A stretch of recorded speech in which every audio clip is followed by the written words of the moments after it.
आज चवीला अगदी चटपटीत आणि दिसायला बिलकुल बाजारातला सारखा 6 महिने सुद्धा कुरकुरीत राहणारा आरोग्यदायी मुखवास बनवूया आणि तो सुद्धा भर पावसाळ्यामध्ये.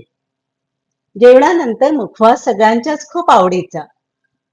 अगदी चमचाभर मुखवास तुम्हाला नुसतंच आरोग्य नाही तर समाधान सुद्धा देतो. लहानांपासून मोठ्यांपर्यंत सगळेच मुखवासाच्या डबीवर जेवणानंतर डोळा लावून बसलेले असतात. नमस्कार, मी संगीता तुम्हा सर्वांचं माझ्या मुक्पाकखान्यामध्ये मनापासून स्वागत करते. मुखवास बनवण्यासाठी शक्यतो काचेची किंवा सिरामिकचीच भांडी वापरायची. इथे मी एका वाटीमध्ये अर्धा टीस्पून सायट्रिक ऍसिड, अर्धा टीस्पून काळं मीठ, अर्धा टीस्पून रोजचं स्वयंपाकाचं मीठ आणि पाव टीस्पून हळद एकत्र करून घेतलंय. हळद अगदी पूर्णपणे ऑप्शनल आहे, पण हळद कफनाशक आहे आणि त्याने मुखवासचा रंगही छान येतो. आता फक्त मीठ आणि हळद बुडेल इतकं उकळतं पाणी आपल्याला यामध्ये घालायचंय आणि प्लास्टिकच्या किंवा काचेच्या चमच्यानेच हे मिक्स करून घ्यायचंय. स्टीलची किंवा इतर धातूची भांडी वापरू नका, कारण सायट्रिक ऍसिडच्या रिॲक्शनने ते काळे पडतात.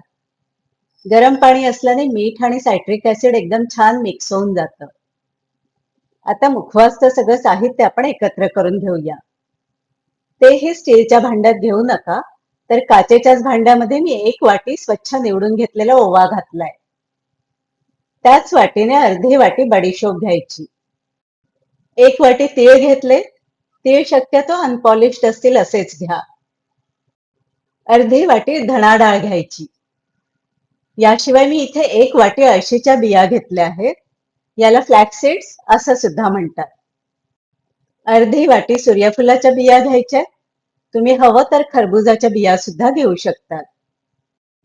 अळशी आणि सूर्यफुलाच्या बिया आधीच भाजून घेतलेल्या आहेत, त्यामुळे मी त्या वेगळ्या ठेवते.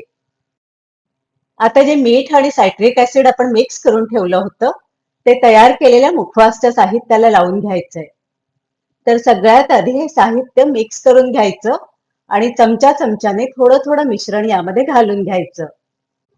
स्पॅच्युलाच्या किंवा चमच्याच्या मदतीनेच हे आपल्याला मिक्स करून घ्यायचंय, कारण यामध्ये हळद घातली असल्याने हाताला हळदीचे डाग पडतात.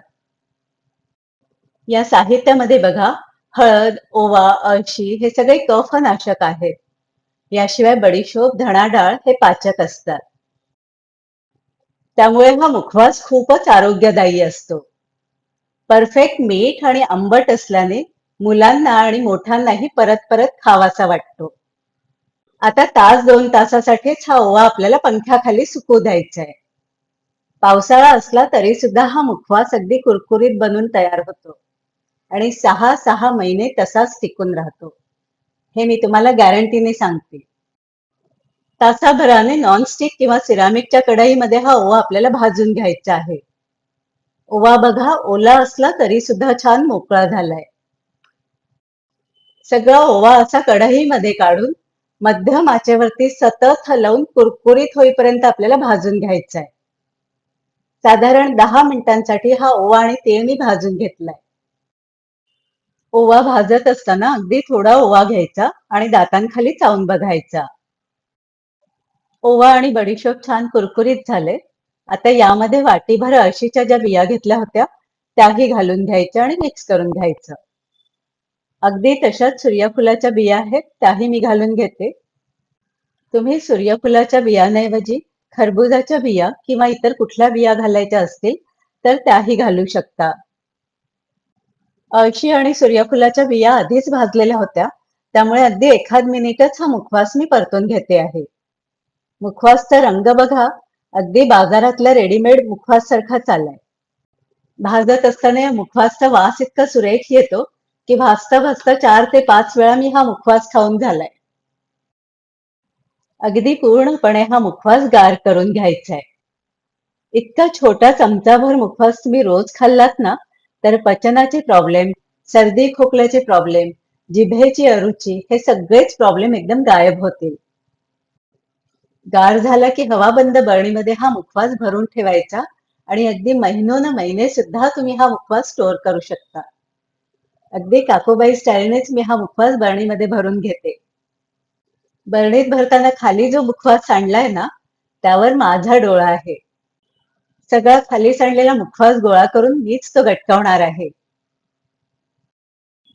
बरणीला घट्ट झाकण लावून घ्यायचं. दिसतोय ना हा मुखवास अगदी बाजारापेक्षाही भारी? खायला अगदी त्यापेक्षा सुद्धा भारी आहे. तुम्ही सुद्धा नक्की नक्की नक्की हा मुखवास बनवा आणि तुमचे अभिप्राय मला कमेंट्सद्वारे द्यायला विसरू नका. हा उरलेला मुखवास एका छोट्याशा मुखवासदानमध्ये मी काढून घेते. आता बघा 2-3 दिवसातच घरातले सगळे हा मुखवास फस्त करतील. आणि हा मोठ्या बरणीतला मुखवास तुम्हाला हवे तितके महिने तुम्ही जपून ठेवू शकता. तुम्हाला जर माझी रेसिपी आवडली असेल तर व्हिडिओला लाईक आणि शेअर करा. अशाच छान छान रेसिपीजसाठी आपलं चॅनल मुत्ताकखाना बाय संगीताला सबस्क्राईब करा. बेल आयकॉन सुद्धा दाबून घ्या म्हणजे येणाऱ्या सर्व व्हिडिओजचे नोटिफिकेशन्स तुम्हाला त्वरित येत जातील. धन्यवाद.